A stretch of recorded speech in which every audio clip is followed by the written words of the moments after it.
Todos acabaram de assistir um projeto do Instituto C, onde foram musicadas, em comemoração ao centenário da morte de Augusto dos Anjos, alguns dos poemas ditados por esse espírito a Francisco Cândido Xavier e publicados no livro Parnaso de Além Túmulo. Esse poema se chama Matéria Cósmica e fala do fluido cósmico universal. De uma maneira muito especial, e José Henrique Martiniano conseguiu musicar, orquestrar, e nós tivemos a alegria de ser parceiros nesse projeto e lançar. Foi aprovado pela Secretaria de Cultura do Governo Federal, o primeiro projeto cultural aprovado e com uma menção da banca governamental, dizendo que se tratava de realmente um grande resgate histórico para o Brasil, um projeto espírita, declaradamente espírita. Mas todos devem estar se perguntando, mas o tema não é a cura, Jesus, os evangelhos, por que esse poema? No livro A Gênese, Kardec, quando se propõe a falar das curas que constam no evangelho, escreveu um inusitado capítulo 14, chamado Os Fluidos.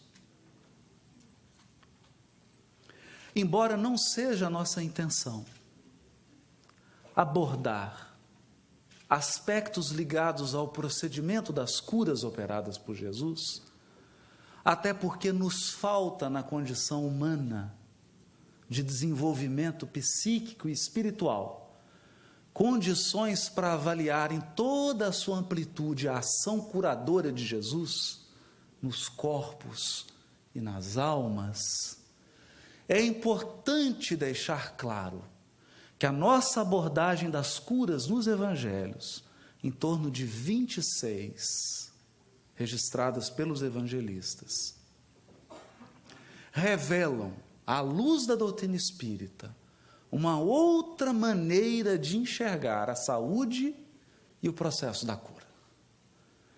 E por isso é preciso, na abordagem espírita dessa questão, entender o fluido cósmico. Kardec nos diz que o fluido cósmico universal é, como já foi demonstrado, a matéria elementar primitiva, cujas modificações e transformações constituem a inumerável variedade dos corpos da natureza. E ele prossegue: no estado de eterização, o fluido cósmico não é uniforme. Sem deixar de ser etéreo, sofre modificações tão variadas em gênero e mais numerosas, talvez, do que no estado de matéria tangível. Essas modificações constituem fluidos distintos, que, embora procedentes do mesmo princípio, são dotados de propriedades especiais e dão lugar aos fenômenos peculiares do mundo invisível. E ele prossegue, no item 5 desse mesmo capítulo: a pureza absoluta, da qual nada nos pode dar ideia, é o ponto de partida do fluido universal. Pureza absoluta. O ponto oposto é o que ele se transforma em matéria tangível. A matéria que nós conhecemos. Entre esses dois extremos, dão-se inúmeras transformações, mais ou menos aproximadas de um e de outro. Os fluidos mais próximos da materialidade, os menos puros, consequentemente, compõem o que se pode chamar a atmosfera espiritual da Terra. Atmosfera espiritual da Terra. É desse meio onde igualmente vários são os graus de pureza que os espíritos encarnados e desencarnados deste planeta, aurem os elementos necessários à economia de suas existências. por muito sutis e impalpáveis nos sejam esses fluidos, não deixam por isso de ser de natureza grosseira, em comparação com os fluidos etéreos das regiões superiores. Essa é a abordagem do codificador no livro A Gênese. Mas, dando sequência ao nosso raciocínio no livro Obras Póstumas, num capítulo inusitado, e aqui é verdade, eu estou citando duas obras praticamente desconhecidas da comunidade espírita, o livro A Gênese e o livro Obras Póstumas. Quase ninguém lê. Alguns têm até dúvida se foi Kardec que escreveu, mas eu posso lhes assegurar, foi ele, é de autoria dele, é Kardec. Ele escreve um capítulo chamado Introdução ao Estudo da fotografia e da telegrafia do pensamento. Parece que nós não avançamos muito na introdução dele. Ficou realmente só na introdução. Mas ele diz assim: das qualidades peculiares a cada fluido resulta uma espécie de harmonia ou desacordo entre eles, uma tendência de se unirem ou evitarem, uma atração ou repulsão, numa palavra, as simpatias ou antipatias que se experimentam. Por que ele está dizendo isso? Um pouco antes ele escreveu: o fluido cósmico, conquanto emane de uma fonte universal, se individualiza. Sua fonte é Deus, mas ele se individualiza, por assim dizer, em cada ser, em cada um de nós, e adquire propriedades características que permitem distingui-lo de todos os outros. Cada um de nós. Nem mesmo a morte apaga esses caracteres de individualização que persistem por longos anos após a cessação da vida. Cada um de nós tem, pois, o seu fluido próprio, que o envolve e o acompanha em todos os movimentos, como a atmosfera de cada planeta. Então, se a Terra possui uma atmosfera espiritual, composta da individualização do fluido cósmico para os espíritos que evoluem na Terra, cada um de nós possui uma aura psíquica. É o que está no livro Obras Póstumas. Desenvolvendo o tema, André Luiz escreveu no livro Mecanismos da Mediunidade. Quando Kardec escreveu essas duas obras, no caso de Obras Póstumas, documentos deixados na sua gaveta, que foram posteriormente descobertos e levados a público, nós não tínhamos sequer as equações de Maxwell do eletromagnetismo. Einstein nem pensava em reencarnar ainda. E nós temos aqui uma abordagem do que hoje já se começa a pensar na chamada Dark Matter e Dark Energy. Uma matéria e uma energia que constituem 96% do universo. Apenas 4% do universo é a matéria chamada bariônica, ou matéria que está nas séries, na nossa tabela periódica, nas séries estequiogenética. 4%. 96% é energia e matéria escura. É interessante porque os Estados Unidos têm um modo interessante de colocar nome nas coisas, não? Escuro não é bem porque é claro ou escuro, é porque não se vê. Os cientistas como Michio Kaku dizem que matéria e energia escura, nós não temos equipamento no planeta para medir isso.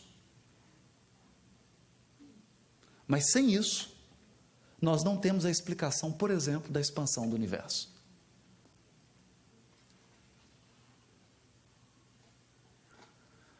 André Luiz, então, que escreve, já quando a física quântica tinha dado seus grandiosos passos na descoberta do átomo, vai dizer que todos nós possuímos um campo mental, que é um campo eletromagnético, entre aspas, porque não é eletromagnetismo, não é equação de Maxwell, porque se fosse, você colocava um indivíduo numa gaiola de Faraday e o pensamento não passava. Então não é onda eletromagnética, não é isso que está passando aqui no meu iPhone e no seu. É algo diferente, muito mais sutil. Mas a semelhança de onda eletromagnética é formada na nossa corrente mental. Corrente mental que possui uma frequência. Essa frequência gera cor, cheiro, densidade e define a nossa condição espiritual. Mas mais do que isso, o nosso campo mental é responsável pela formação do perispírito, que é formado dos fluidos da atmosfera espiritual da Terra. Portanto, se você for convidado a fazer um intercâmbio em outro planeta, você precisa trocar de perispírito. Porque o seu campo mental terá que absorver outro tipo de matéria, outro tipo de fluido para compor o seu corpo espiritual. E todo mundo deve estar se perguntando, mas qual é o tema mesmo da palestra?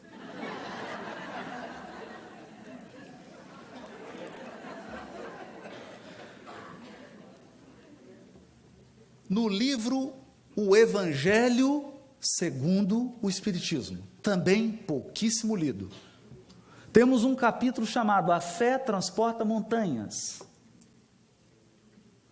E um item escandaloso.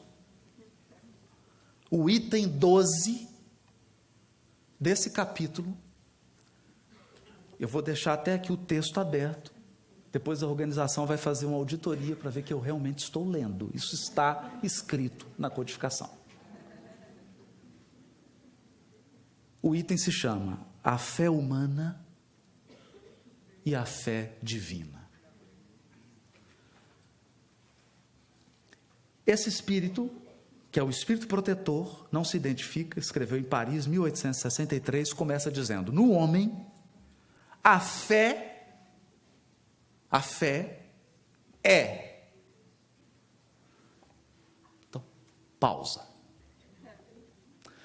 É importante que nesse momento nós façamos um processo de reflexão para que os nossos atavismos religiosos sejam colocados em stand-by.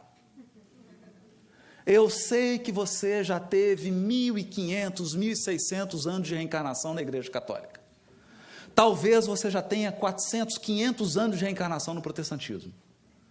Talvez você tenha tido 1.500 anos de reencarnação no judaísmo. Ou, como muitos aqui, séculos e séculos de experiência no Egito, na Pérsia, na antiga China, na Índia. Eu sei disso, mas é importante que você dê um stand-by agora.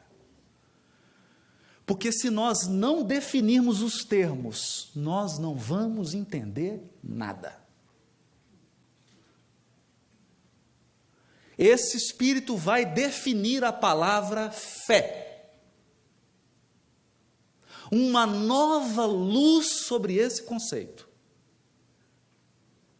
E é importante, então, esvaziar a nossa mente para que ela possa absorver uma ideia nova. Esqueça tudo que você sabe sobre fé dos últimos 5.000 anos. Vamos aprender um conceito novo, porque ao aprender esse conceito novo, nós seremos capazes de fazer uma nova leitura das curas nos evangelhos. Porque toda vez que Jesus curava alguém, ele dizia: a tua fé te salvou.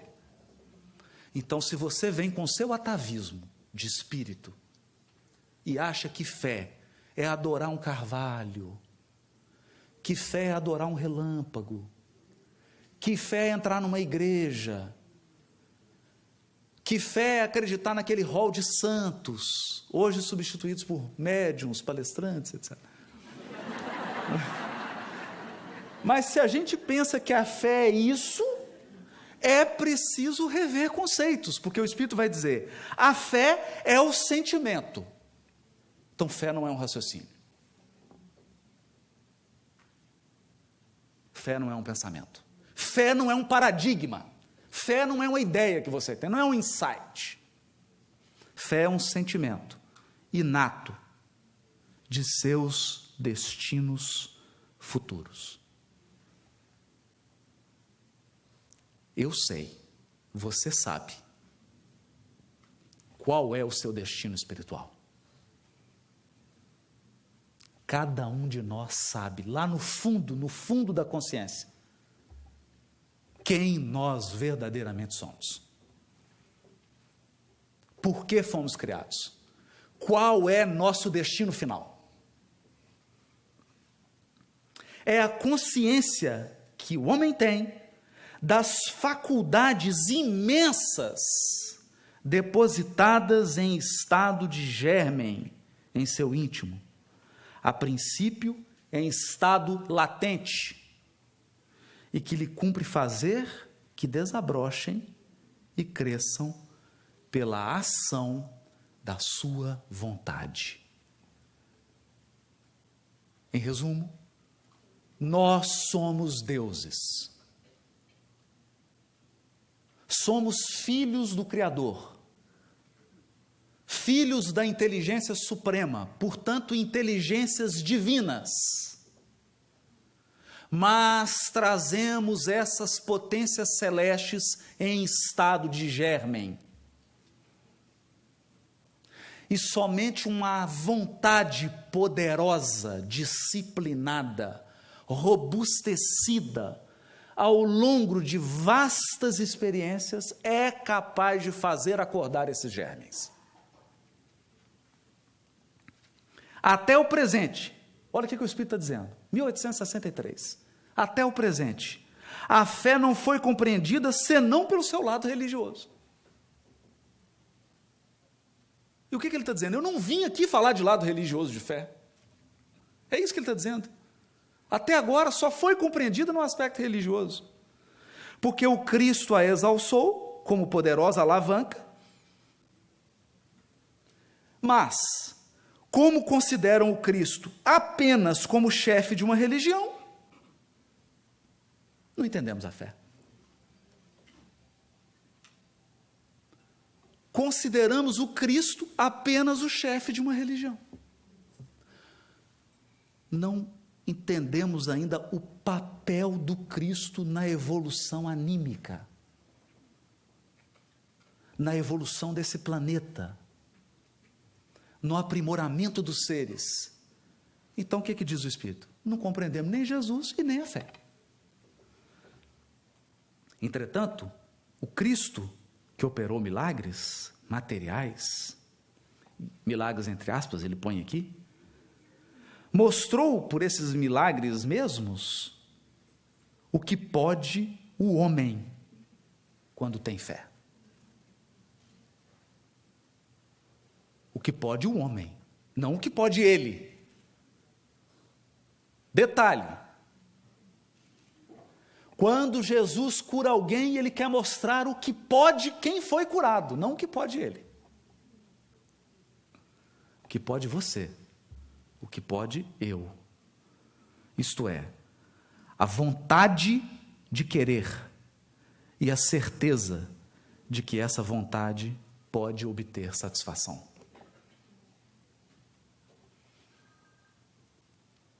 Vontade de querer e certeza de que essa vontade pode ser satisfeita. Esse é o desafio. Esse é o desafio. Também os apóstolos não operaram milagres, seguindo-lhe o exemplo? Ora, que eram esses milagres, senão efeitos naturais? Naturais. Cujas causas os homens de então desconheciam. Eles desconheciam, mas que hoje, em grande parte, se explicam e que, pelo estudo do espiritismo e do magnetismo, se tornarão completamente compreensíveis. Como assim? O que o Espírito estava adiantando? O que hoje nós encontramos na obra de André Luiz, na obra de Kardec, sobre o fluido cósmico, sobre o campo mental, a corrente mental, as emanações e o que pode uma alma que se transforma, que se entrega ao bem. É isso. E aí ele diz que a fé é humana ou divina, conforme onde você aplica ela. Se você aplica essa força divina para ganhar dinheiro, é uma fé humana. E é preciso muita fé para ganhar dinheiro. Para ser bem-sucedido, é óbvio. Esse país é uma prova disso. Para você ser um grande concertista, é preciso muita fé. Ninguém se torna um ioiomá do cello assim, só porque estudou.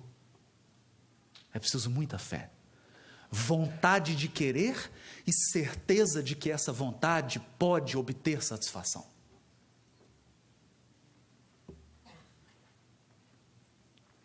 Mas o Espírito diz: todavia, o homem de bem, crente em seu futuro celeste,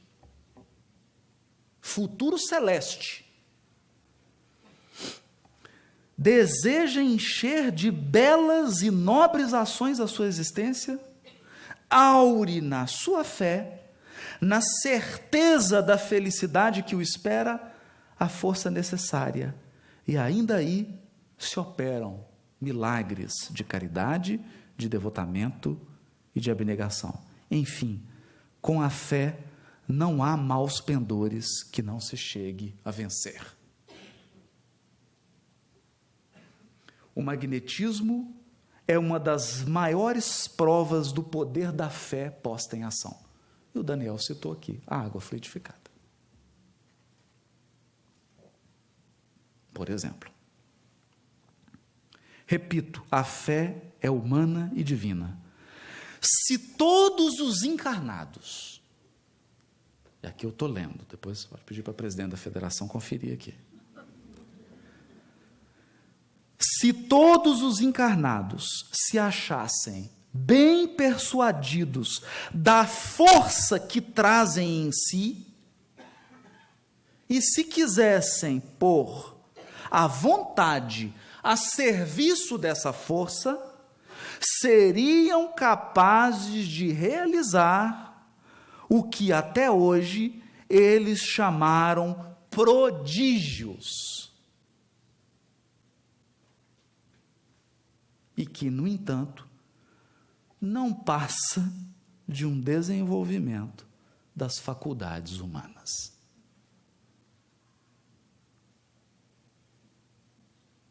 Prodígios.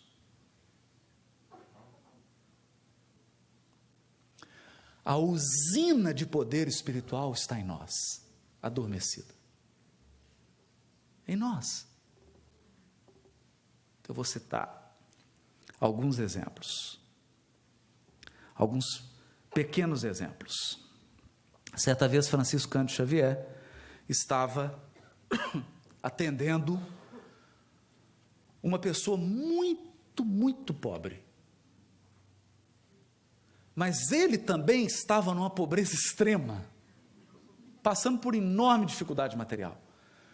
Então as pessoas levavam folha, e ele psicografou uma receita homeopática ditada pelo Dr. Bezerra de Menezes. E receitou o remédio e entregou para a senhora. Ela pegou, e ela falou: você entendeu, minha filha? Ela falou assim: entendi, Chico, mas eu não tenho dinheiro para comprar o remédio. E aí o Chico falou assim: eu também não tenho, filha. Mas o doutor Bezerra de Menezes está aqui dizendo para você picar a receita em pedacinhos e tomar com água.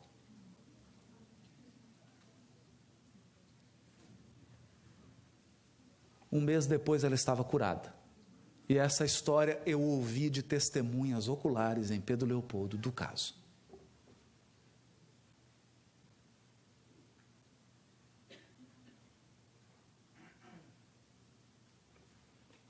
Pois bem,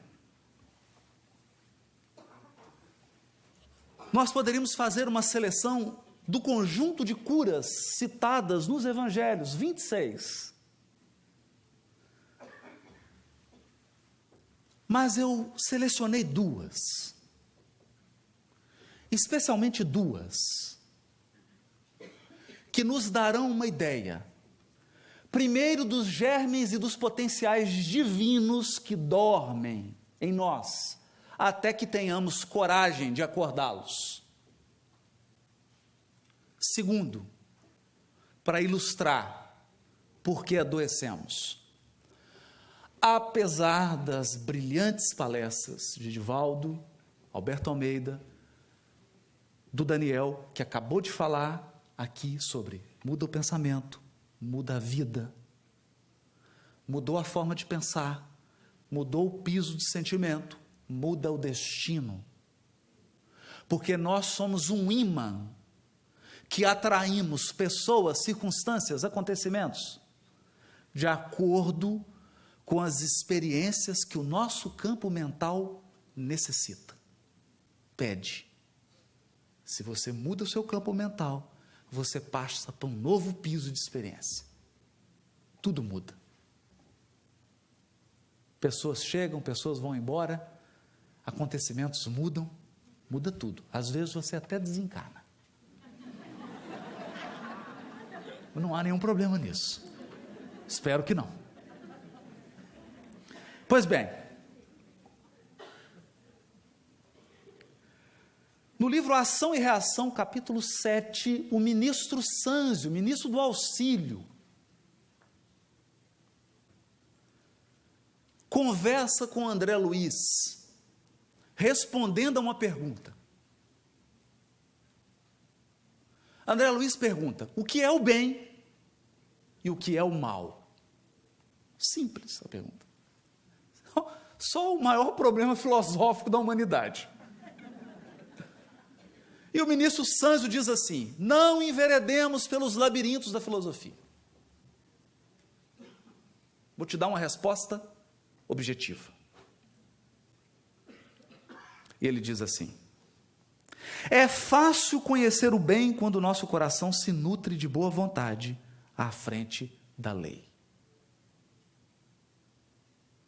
Quando o nosso coração se nutre de boa vontade à frente da lei. Que lei? A lei de trânsito? Não. A lei divina. Mas nós aprendemos na doutrina espírita, e isso é uma mudança de paradigma, que não há diferença entre a lei divina e a lei natural. Portanto, para nós não tem diferença nenhuma entre ser um físico nuclear e ser expositor espírita. Nenhuma. Nós estamos estudando a mesma lei. Ser químico ou estudar evangelho tem diferença nenhuma, é a mesma lei. A mesma lei que rege a intimidade dos átomos, rege o relacionamento entre consciências espirituais. É a mesma lei. Porque a lei divina é a mesma lei natural.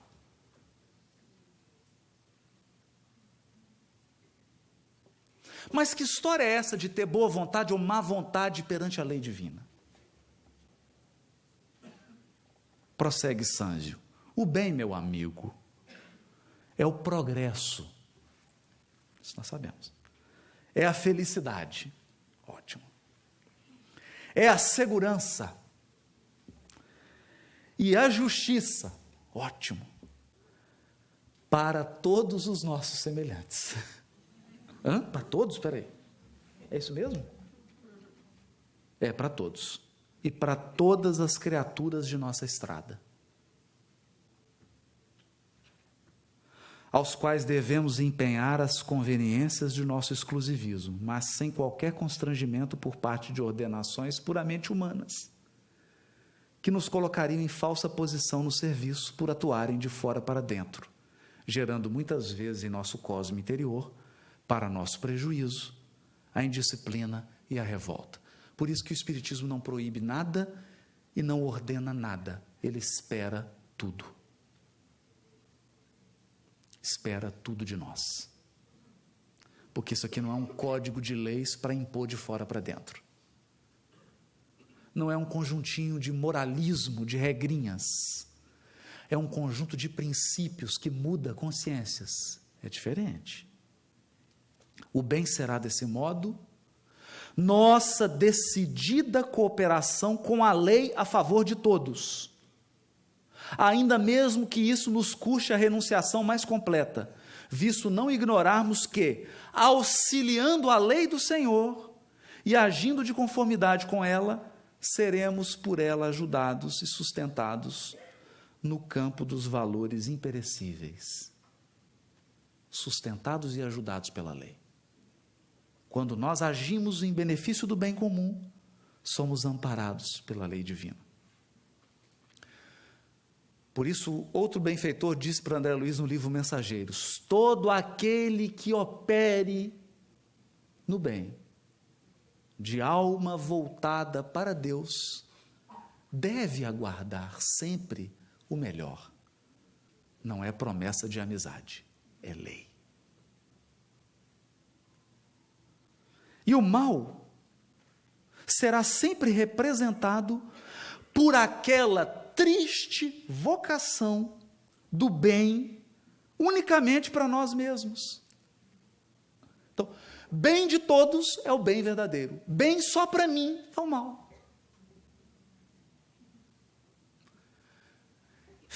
Quando eu penso em felicidade, segurança, justiça, estabilidade, só para mim é mal.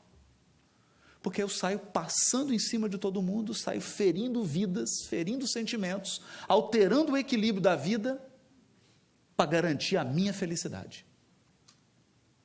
E aí o que acontece? A lei me mostra que a minha felicidade depende da felicidade do bem comum, da minha teia de relacionamentos.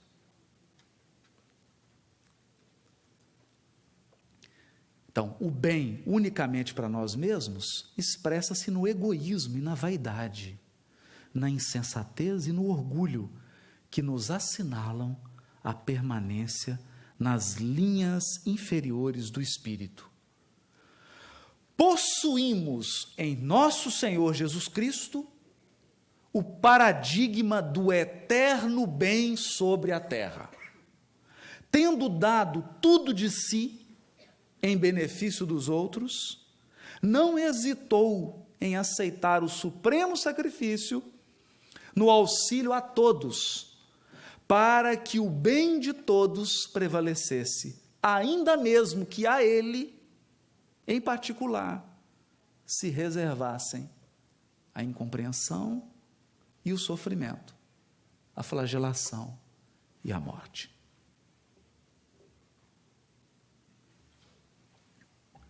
Pois bem, seguindo esse princípio, nós temos uma cura muito especial. Uma cura que provoca uma certa incompreensão. Ela está em Mateus capítulo 8, versículo 14 a 17, ou Marcos capítulo 1, versículo 29 a 31, ou então Lucas capítulo 4, versículos 38 e 39, em que Jesus cura a sogra de Pedro, que morava com ele, para o desespero e a incompreensão do próprio Pedro.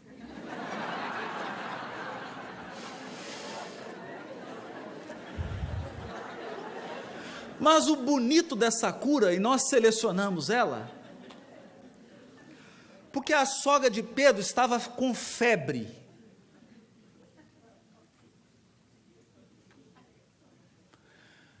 E a grande questão da doença é que a doença revela uma desorganização psíquica.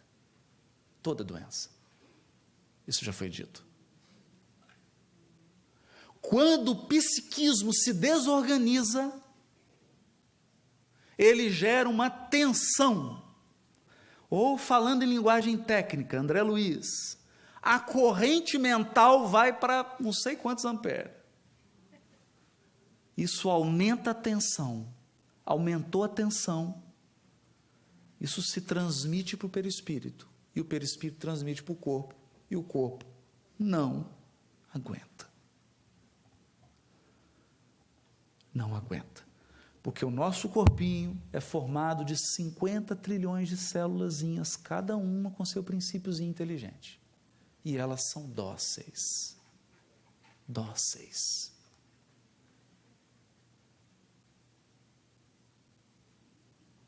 Elas obedecem.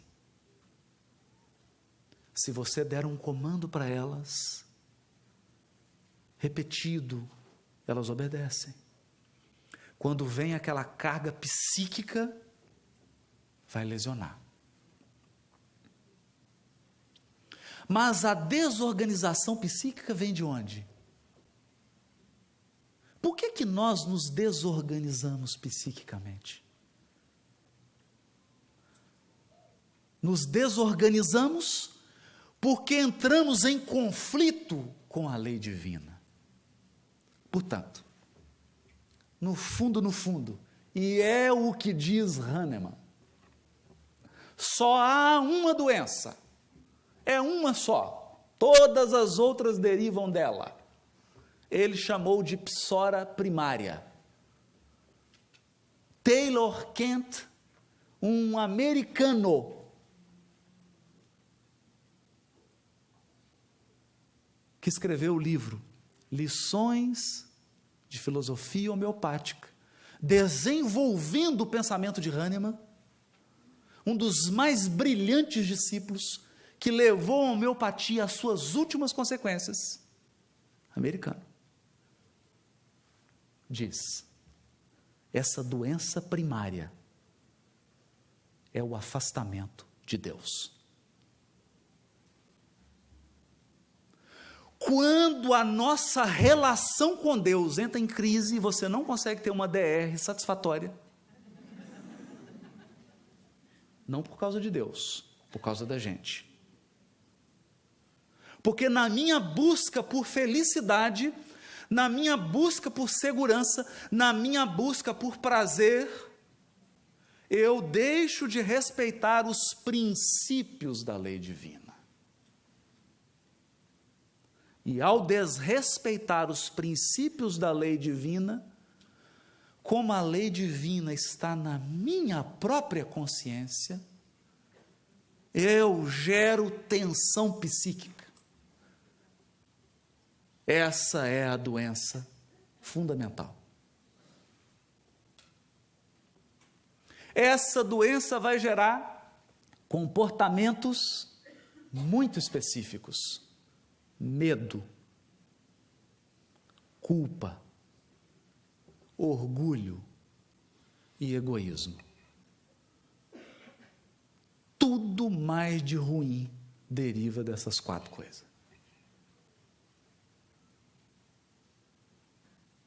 Tudo mais.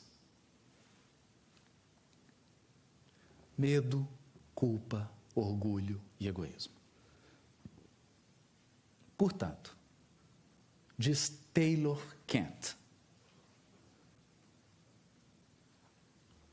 cuidar de corpos é repor peças para que elas se estraguem novamente. A verdadeira cura é a que mexe no meu relacionamento com Deus. Como diz Madre Teresa de Calcutá, no fundo, no final de tudo, não é entre você e o outro, é entre você e Deus. Porque a maneira como você se relaciona com Deus é a maneira como você se relaciona consigo mesmo. E a maneira como você se relaciona consigo mesmo é a maneira como você se relaciona com o seu próximo. Por isso, Jesus diz: amai o teu próximo como a ti mesmo. O parâmetro, o paradigma é o seu amor por você mesmo. Então, se eu me relaciono com Deus baseado no medo, eu não consigo me amar porque estou repleto de medo e as minhas relações vão ser permeadas pelo medo. Se eu me relaciono com Deus num processo de culpa, eu me sinto culpado por tudo que tenho, usufruo, por tudo que experimento, e a minha relação com o outro é permeada pela culpa. E assim vale para o orgulho, para o egoísmo e por tudo mais.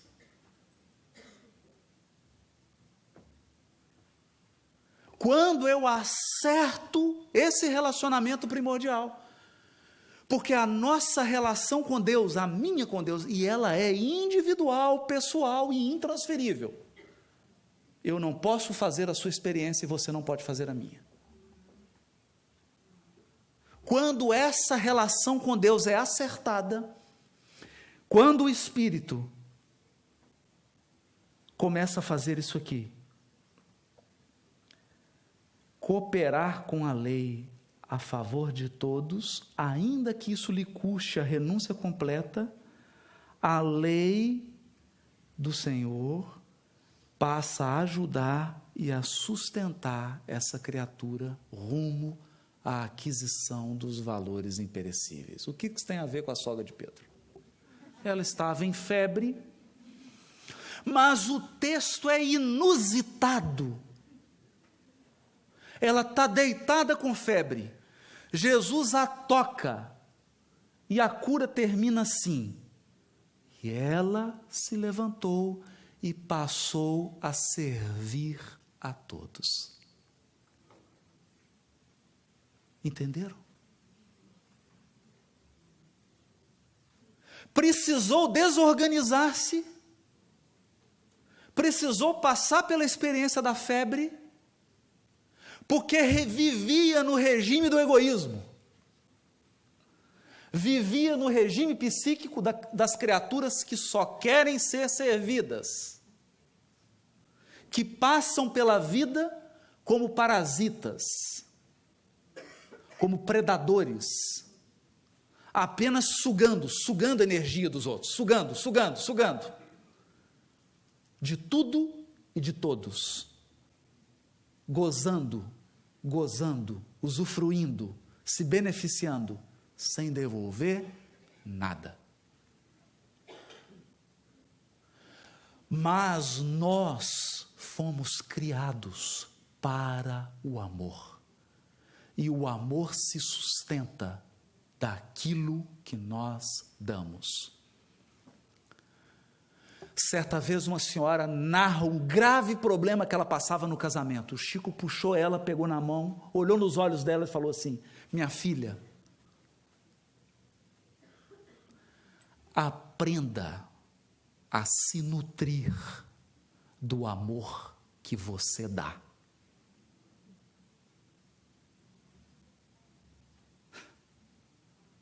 Aprenda a se nutrir do amor que você dá, não do que você recebe.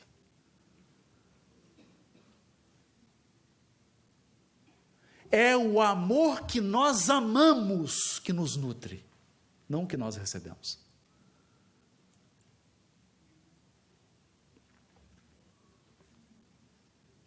O que nós recebemos é intercâmbio, é troca.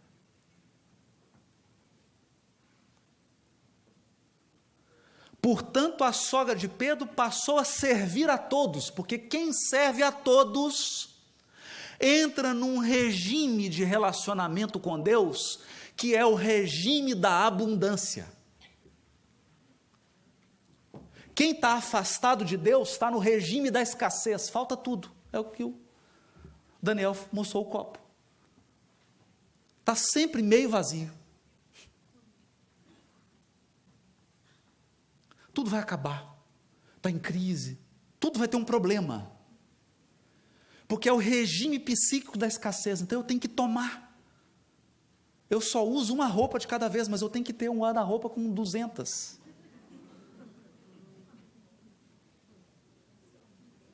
Quando entramos nesse regime do bem comum, eu começo a vibrar no clima da abundância, que é o clima que vigora no universo.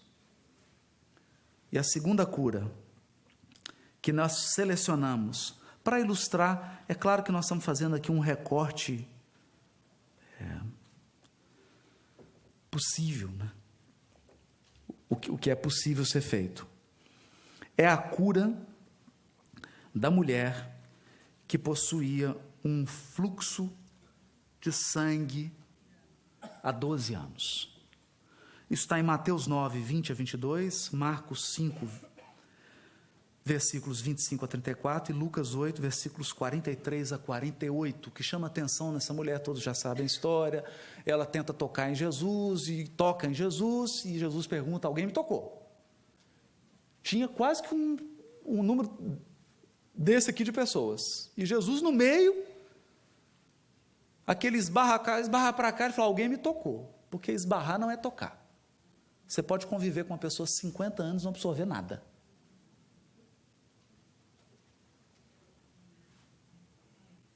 Aquela tocou de verdade. Mas o que nos chama atenção, e o que a gente às vezes não observa, é onde ela tocou. Ela tocou na orla da túnica. Por que orla? A orla é a pontinha da túnica, mas não é uma túnica qualquer, não é uma túnica grega, não é uma túnica romana, é uma túnica hebraica. As túnicas dos mestres, na época do Cristo, eram bordadas com um bordadozinho azul claro. Por quê? Porque tinha um símbolo. O azul claro, o símbolo do céu. E aquele bordado na orla era o símbolo da lei divina, da observância da lei divina. Quando um mestre andava com uma túnica com um bordadozinho azul celeste, era símbolo da sua entrega à lei divina. Portanto, símbolo do seu relacionamento estável com Deus. Adivinha onde a mulher tocou? Na lei. Nesse relacionamento. Bastou ela tocar. E Jesus diz assim: saíram de mim, diz as traduções, virtudes, mas o texto grego diz dinamis. Dinamis. De onde vem a palavra dínamo? Força, poder. É a mensagem da fé divina e humana. Poderes espirituais se desprenderam do Cristo e moveram nela poderes espirituais. Por quê? Porque ela alterou a dinâmica de relacionamento com Deus e a postura dela diante da lei divina. É claro, não dava para falar das 26 curas. Não dava sequer para estudar profundamente essas duas. Mas a gente acredita que esses dois recortes abriram a nossa reflexão para uma nova perspectiva do que representa cura. O que eu aprendi com isso? Quando eu abro o meu evangelho, eu não estou preocupado se Jesus curou o cego, que tipo de doença oftalmológica que ele tinha. Eu estou preocupado com a cegueira do meu espírito que me impede de entrar num relacionamento mais maduro com Deus. Quando Jesus cura um surdo, eu estou preocupado com a surdez da minha alma, que está me impedindo de perceber elementos da lei divina, e por não percebê-los, eu não consigo acessar a minha felicidade. Quando Jesus cura um paralítico, eu estou preocupado com aqueles aspectos dos meus potenciais divinos que estão paralisados. Eu também sou um paralítico. Eu também não estou conseguindo movimentar essas forças divinas dentro de mim, porque estou assumindo uma papel, uma postura de filho rebelde, de filho revoltado, que não consegue amar o próprio pai, que não consegue restabelecer o relacionamento com ele e, portanto, não consegue usufruir a herança de felicidade infinita que me está destinada, a mim e a você. Meus votos é que o Cristo que a doutrina espírita me mostrou, possa curar as nossas almas, para que desabroche em todos nós as sementes divinas que nos farão ser capazes de produzir prodígios sobre a terra. Prodígios, os prodígios do amor e da caridade. Muito obrigado.